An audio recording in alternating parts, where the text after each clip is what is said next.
Sasa na system zikikuja zikienda inakuwa sasa ni shida pale getini, hamtoki.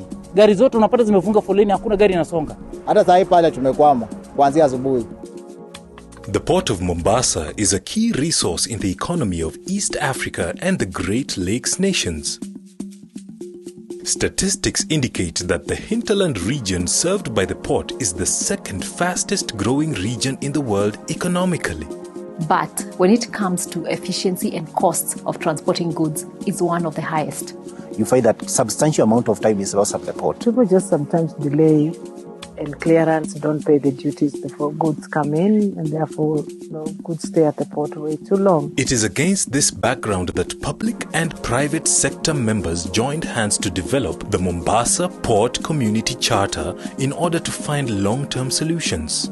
We launched a consultancy that was to look at what are the real issues, what are the inefficiencies in the port and the whole northern corridor, transport corridor. Why are there so many delays? Why is the cost so high? Trademark facilitated the process of getting all these players together around the table, negotiated the charter.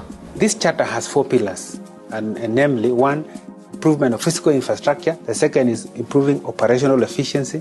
The third is improving synergy and collaboration among the stakeholders. And the last one is improving the regulatory environment. The charter is basically focused on making our port efficient for purposes of ensuring that we become competitive in the global market.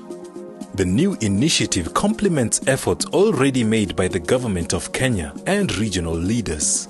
The current demand is 900,020 equivalent units.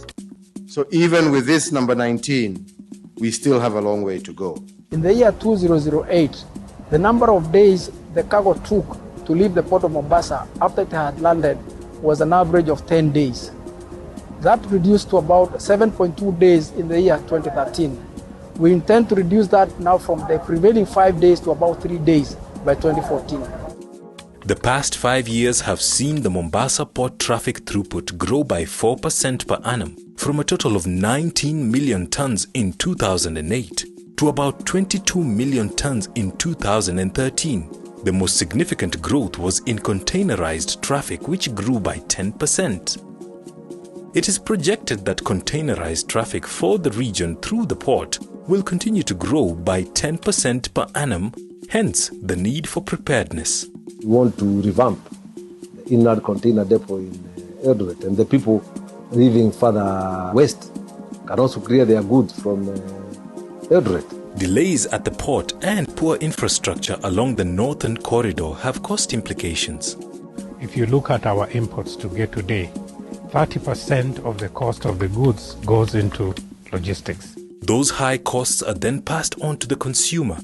The cost to import and export a container is much cheaper in Singapore than in Rwanda due to differences in transport costs. However, the charter will not achieve intended results unless the port community unites to address the challenges facing trade facilitation. The charter brings together about 25 agencies, 13 public sector agencies, 8 private sector agencies, and 3 special interest groups agencies, including Trademark East Africa. Each stakeholder has specific commitments towards that goal. As Kenya Pipeline, our commitment is to ensure that we enhance the capacity of the pipeline network system, the storage and the technology. Our commitments as KRA are to reduce cargo clearance time to a maximum of 24 hours. As KEPS, we are committing that within the next 1.5 years to 2 years, we will build a fully fledged laboratory in Mombasa. We are implementing the single window system, which many other countries in the world has done in order to improve the trade logistics environment.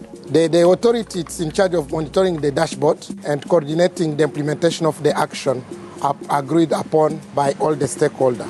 The Kenya Maritime Authority will depend on the dashboard to identify where the delays in the cargo logistics chain have occurred. The corridor is like a canal. If you create a bottleneck at any point in the canal, any point, then there's a build-up. We are setting a charter that allows us to have a tool to impose sanctions. We're really excited about this. I think we're planning a big investment behind the charter. We've got about a $55 million program that we're really working with that looks to improve the capacity of the berths, also the software side of it, the productivity of it. And we're also going to be engaging to support the development of an off-take road, a road to help with congestion through Mombasa to get containers out of the port and to customers as quickly as possible.